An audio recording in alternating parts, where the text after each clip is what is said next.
早晨啊！哇，我哋瞓咗3個鐘頭到，又再出發啦！大家睇唔睇到？天都未光啊，我哋就要出發啦。而家係講緊，係對，好，而家只係講緊5點鐘，我哋出發。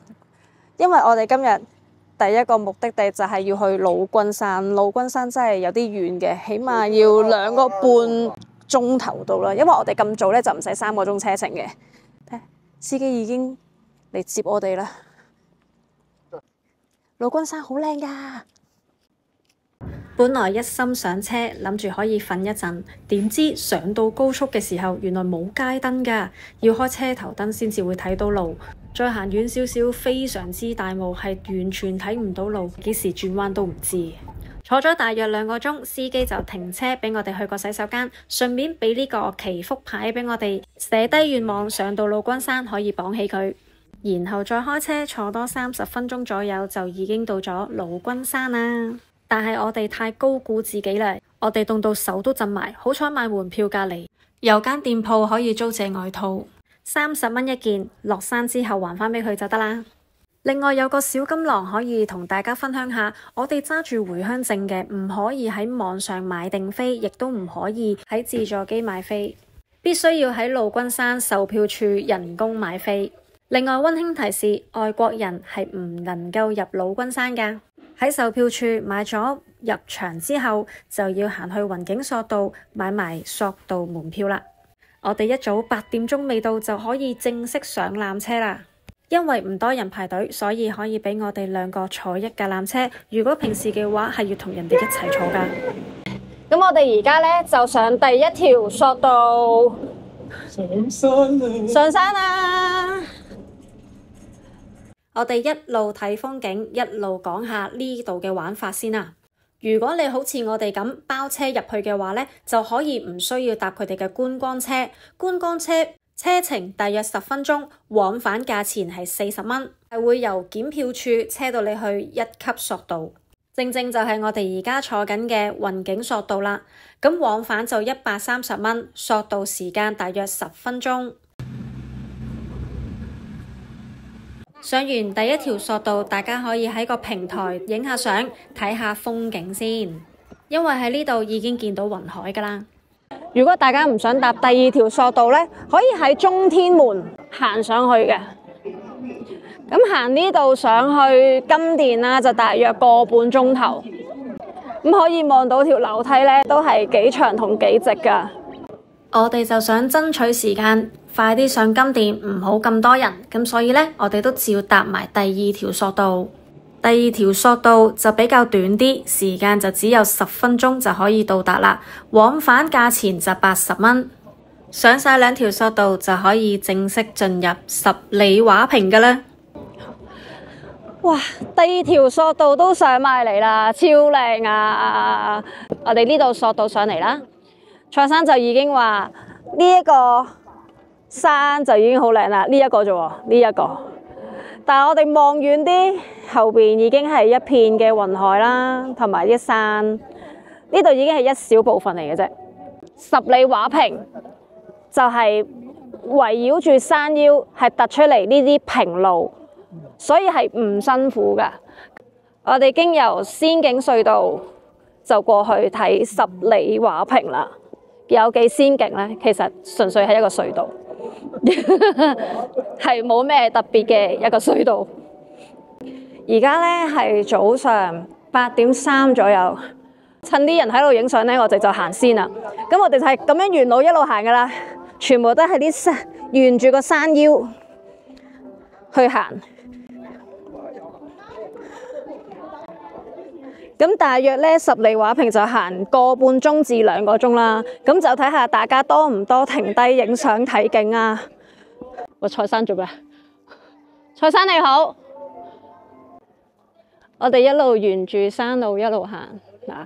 蔡生已經係急不及待，行到邊影到邊。佢好少咁樣影風景啊，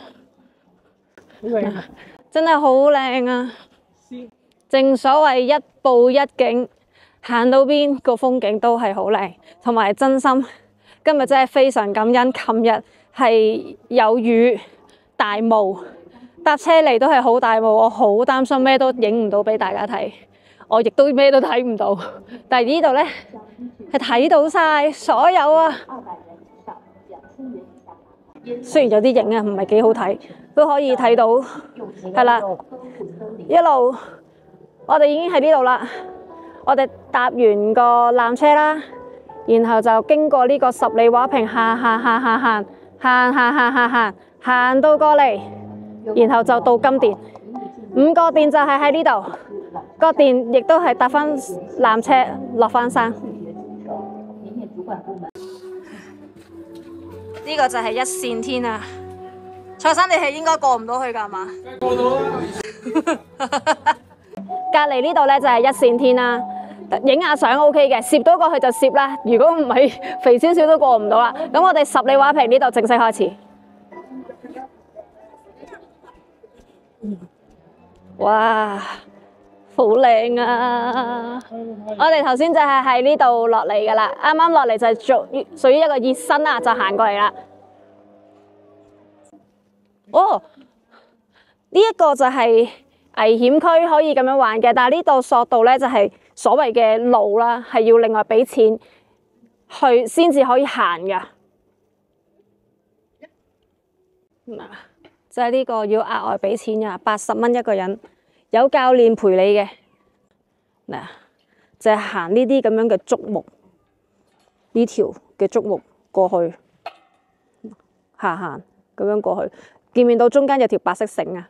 嗰條白色繩就係扶住手嘅上扶住上面啦，隻腳就係一條繩行過去對面個竹筒度。見到都驚啦，點行啊？下低係咩都冇個吉嘅喎。你驚？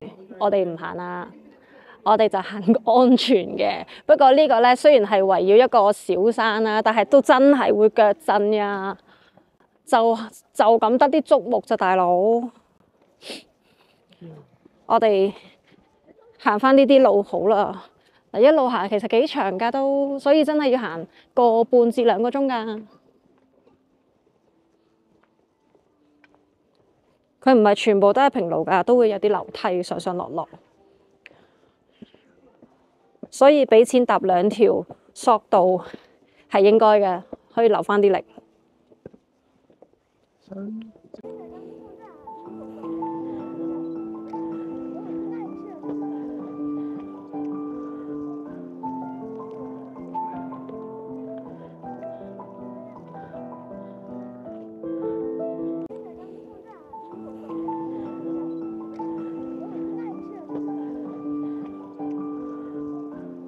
睇下大家覺唔覺得呢個係仙姑啦？仙姑迎客啊！望翻上去，覺唔覺得啊？呢嚿石就係仙姑啦！我哋終於行完啦。其實呢條路呢，雖然網上或者多數都係講話要行1.5至2個鐘啦，但係我同蔡生就都有休息嘅。都有影相打卡，但係大約就行咗1個鐘頭度，我哋就行完啦。好靚啊！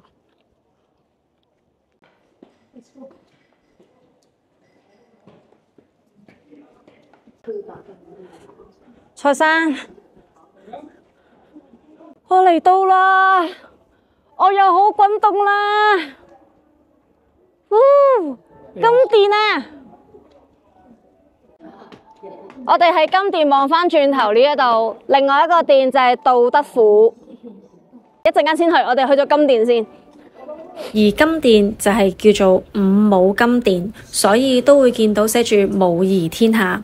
入面分別有5位大母親，分別係天王母、人王母、地王母、無極母同埋西王母。而喺5個殿之中，五母金殿係最深受大眾歡迎嘅，因為佢哋係求姻緣、求子同埋保佑平安。而2個金殿分別係量寶台同埋玉皇頂。量寶台係代表財，求財運；而玉皇頂係代表祿，是求事業、學業同埋升官嘅。而而中間兩個分別係老君廟同埋道德府。老君廟係代表福，係求平安福壽；道德府係壽，係代表健康求長壽。所以5個殿係分別福、祿、壽、財、喜，非常之有意思。所以建議5個殿都入去拜一拜。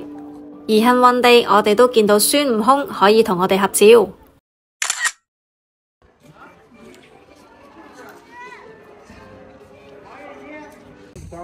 最後梗係要記得綁返個祈福牌上樹啦。另外溫馨提示一下大家，如果上2個金殿，佢哋分別有100級嘅樓梯，同埋都係幾直㗎。但係上到去你見到個風景，你就會覺得非常之值得㗎啦，亦都睇得非常之清楚。我哋頭先行呢一個山，睇10里畫屏嘅路徑。每一個殿我哋都拜完之後，我哋就去返索道搭返纜車，準備離開啦。落到山腳都會有一個小型嘅手信街，可以俾大家購物。好似呢一個老君山嘅玻璃杯，我就好鍾意，我就買咗佢啦。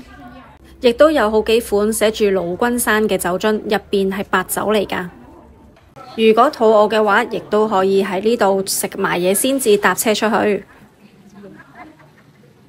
我哋而家正式出發，又搭返2個半鐘頭車，就係去應天門啦。上集有同大家提及過，一馬遊樂羊99蚊已經包含有好多景點門票，呢度就係其中一個。呢個門票係非常抵啊，因為真係淡季啊，唔需要逐樣計。本身呢，你入嚟應天門啊，跟住再去九州池啊，去明堂天堂呢，全部都要額外買飛，單獨買飛嘅。嗰度加埋呢都200幾蚊，但係而家99蚊就已經可以全部睇晒，包括我琴日嘅龍門石窟。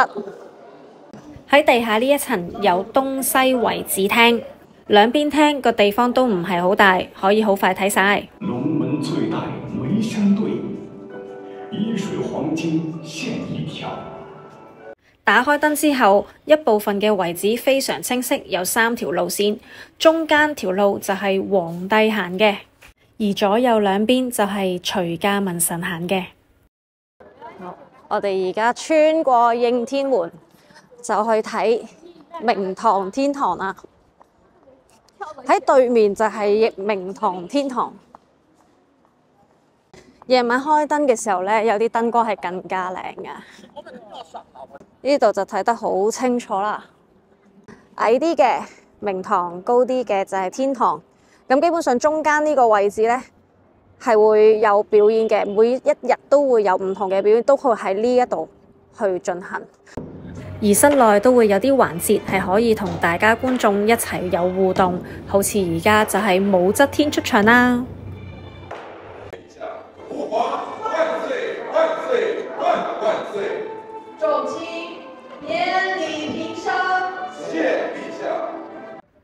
應天門係隋唐洛陽城、宮城、紫微城，俗稱五鳳樓，係朝廷舉行登基、改元、宴會等等嘅大典場所。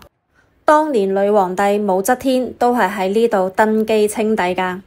而明堂天堂就可以睇到武則天嘅影子，例如明堂就係當年武則天理政嘅地方，天堂就係當年武則天禮佛嘅地方。俾個小貼士大家，如果嚟呢度，建議大家唔好太早嚟，大約4、5點鐘嚟就啱啦，咁就可以日頭、黃昏、夜晚都可以睇晒，因為呢度夜晚先至係最靚㗎。而呢一度都會有好多小商店俾大家買手信，我就睇中咗呢本武則天嘅簿，買咗佢之後就可以免費吸印啦。好靚啊本書！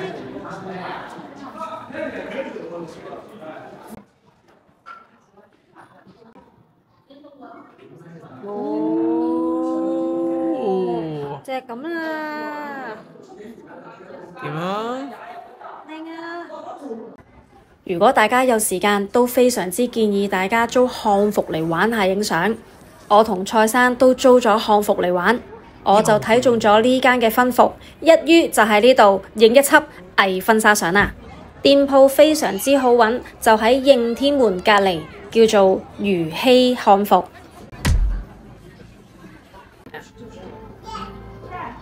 我套衫啊！睇咁假嘅，最靚係佢噶啦，最似結婚係佢噶啦。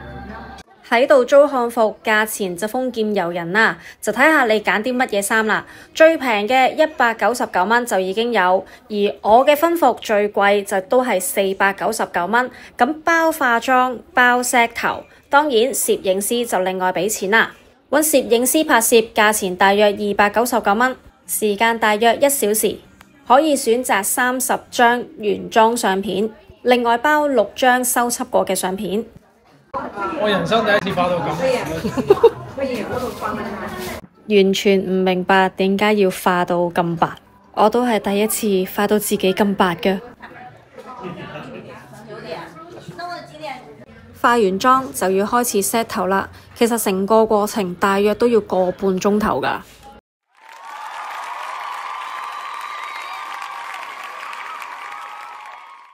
搞掂晒，已經天黑啦，我哋即刻出發去明堂天堂影靚相。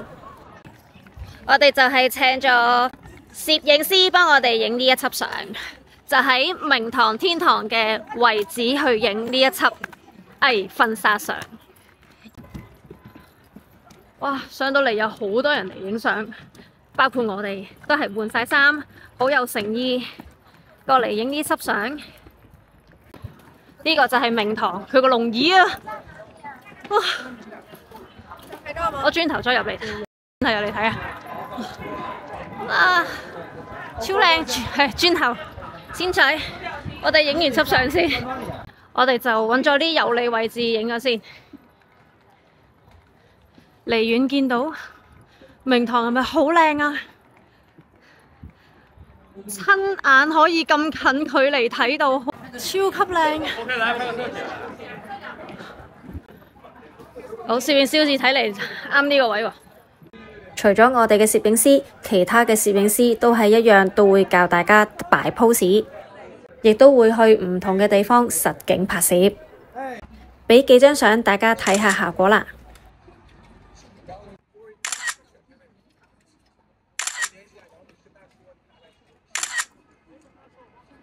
影完相之後，梗係要去明堂參觀下先啦。入到去第一時間會見到萬國來朝嘅壁畫，壁畫內容係講述女皇帝武則天喺明堂接見過百名嘅外國使節宏大場面。天堂設計非常特別，外觀望落去係5層，但係原來佢係有9層㗎，象徵住九五至尊無上嘅地位，又稱為通天塔。係武則天當年嘅禮佛堂，係用於安置巨大嘅佛像。武則天就喺呢度禮佛㗎啦。而喺頂層望出去，係可以俯瞰晒整個洛陽城，亦都可以欣賞明堂同埋應天門嘅夜景，亦都係正正武則天當年見到嘅景象。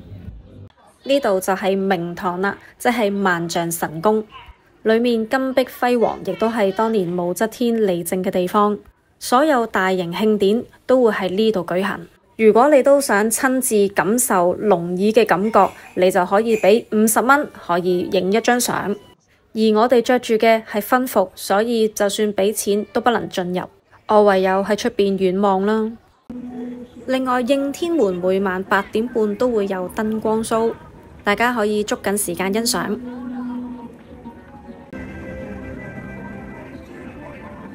接住我會介紹西安，睇下有啲咩好食、好玩、好景點。好啦，一連2集洛陽自由行攻略介紹到呢度啦。想去洛陽嘅朋友，如果有其他嘅問題，歡迎大家 PM 我或者留言。多謝大家收睇，我哋下集再見啦，拜拜。